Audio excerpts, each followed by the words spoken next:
Doctor साहब, hepatitis B के patient को बगैर ट्रीट किए आपने उसको घर नहीं भेजना, क्योंकि अगर आपने इसको ट्रीट ना किया कुछ अर्से के बाद यही मरीज़ आपके पास सिरोसिस या फिर एचसीसी के साथ प्रेजेंट करेगा।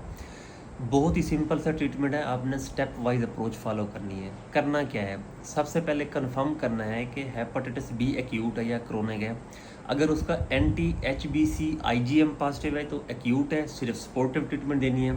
अगर एंटी एच बी सी आई जी जी पॉजिटिव है तो ये क्रोनिक है, बी है, हमने इसको फर्दर ट्रीट करना है। अब नेक्स्ट स्टेप पे क्या करना है, ये कंफर्म करना है कि पेशेंट को सिरोसिस ऑलरेडी डेवलप हो तो नहीं गई।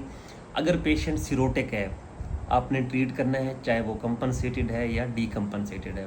अगर पेशेंट को सिरोसिस नहीं हुई तब आपने ये 3 टेस्ट करवाने हैं।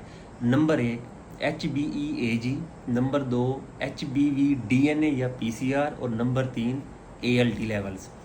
अगर मरीज़ का H B E A G positive है और उसका पी सी आर का जो लेवल है मोर देन 20,000 आ रहा है और A L T more than 2 है अपर नॉर्मल लिमिट से, तब हमने उसको फ़ौरन ट्रीट करना है, उसके ट्रीटमेंट को डिले नहीं करना।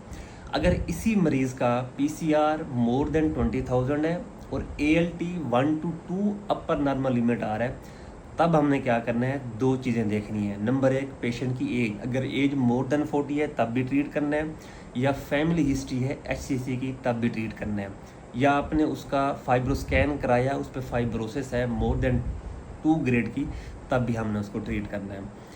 अब अगर एक पेशेंट का H B E A G negative है और उसका P C R more than 2000 है और A L T more than 2 है, अपर नॉर्मल लिमिट है, इस पेशेंट को भी हमने ट्रीट करना है, इसका ट्रीटमेंट डिले नहीं करना।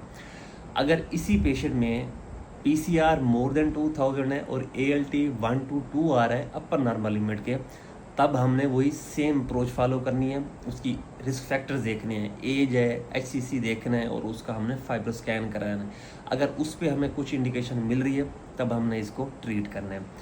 अब H B E A G positive वाले को हमने कब तक ट्रीट करना है, जब तक एच बी ई ए जी की सीरो कन्वर्जन नहीं हो जाती और plus 12 month after consolidation therapy. और जो H B E A G negative वाला पेशेंट है वो हमने तब तक ट्रीट करना है जब तक एच बी एस ए जी की सीरो कन्वर्जन नहीं हो जाती। अब हेपेटाइटिस बी को ट्रीट करने के लिए हमारे पास 2 ऑप्शन हैं, एनटैकावीर और टिनोफोविर।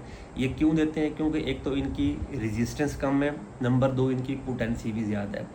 अब इसकी डोज कितनी देनी है, कितने वीक्स के लिए देनी है, वो आप लोग ने नीचे कमेंट सेक्शन में बतानी है।